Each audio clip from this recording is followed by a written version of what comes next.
politics in which Mike Bloomberg quotes Leviticus in Miami and Bernie Sanders lights a menorah with a blowtorch. Sebastian Scheiner, AP Miami, in a country where anti-Semitic attacks have spiked and the president has sometimes hesitated to condemn neo-Nazis, two men who celebrated their bar mitzvahs in the 1950s suddenly want to talk about their Jewishness. I know I'm not the only Jewish candidate running for president, Mike Bloomberg, the former New York City mayor, told a packed synagogue here today, referencing his Democratic primary rival Senator Bernie Sanders.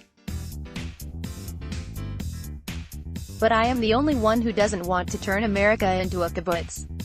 For the first time in American history, this niche joke fit neatly into a campaign for the White House.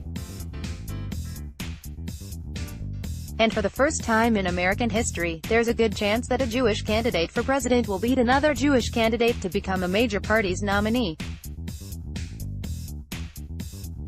Before this campaign, neither Bloomberg nor Sanders spent much time publicly discussing, let alone celebrating, their Jewishness. But a few weeks ago, Sanders was ice skating during a Hanukkah party at a Des Moines rink, lighting a giant menorah with a blowtorch and mouthing the words to a few of the Hanukkah songs. And Bloomberg was here, making a direct appeal to Jewish voters complete with deadly references and Catskill-style rim shots. He quoted Leviticus, a book he identified by its Hebrew name, Vayikra, in Hebrew, and said, Lo ta'amod, do not stand by idly while your neighbor's blood is shed, stumbling slightly over the pronunciation, much like how he misplaced the emphasis on the word kibbutz. To those who know Bloomberg well and even spent years working for him, this is a surprising turn.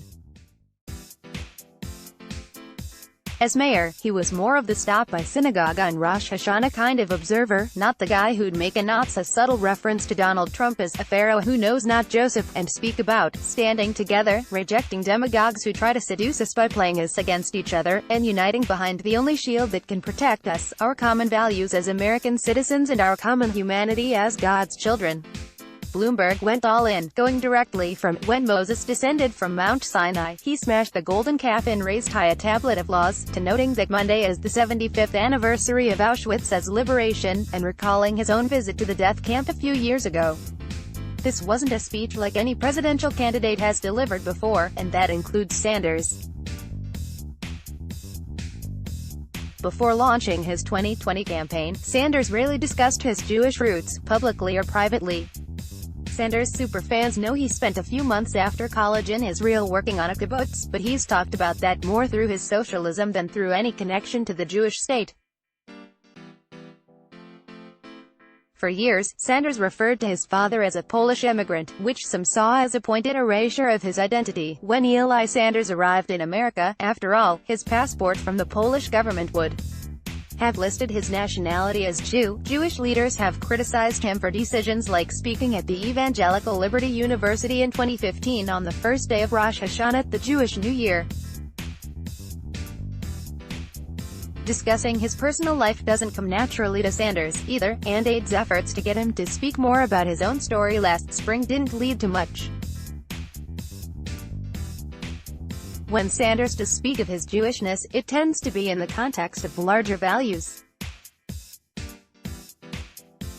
At the Hanukkah celebration at the ice rink in Des Moines, Sanders condemned the stabbing attack that had just happened at a rabbi's house in New York. He mentioned that his father's family had been wiped out by the Nazis, but spoke about it as instilling in him basic humanist values. His father fled anti-Semitism, he said, as well as violence and terrible, terrible poverty. That, he said, is what America is supposed to be about. What makes this country great is that we have people here from hundreds and hundreds of countries all over the world. That, Sanders and his supporters would argue, has much more in common with Jewish values than Bloomberg's style of economic policy, which boosted the rich during his time as mayor. I am what I am, is how Sanders put it in 2015, when Jimmy Kimmel asked whether he believed in God. And what I believe in, and what my spirituality is about, is that we're all in this together. This view has evolved. In October, in an appearance in Washington at the National Conference of J Street, a progressive organization that aims to influence American policy toward Israel, Sanders stood up during his interview and said, I am very proud to be Jewish. I look forward to being the first Jewish president in the history of this country, Sanders went on, arguing, if there is any people on earth who understands the dangers of racism and white nationalism, it is certainly the Jewish people. And if there is any people on earth who should do everything humanly possible to fight against Trump's efforts to try to divide us up, and bring people together around a common and progressive agenda, it is the Jewish people. The Sanders campaign promoted those comments recently in a new online video. But most of the footage it uses to explain Sanders' intrinsically Jewish values is of Sanders' Jewish outreach director, not the candidate himself.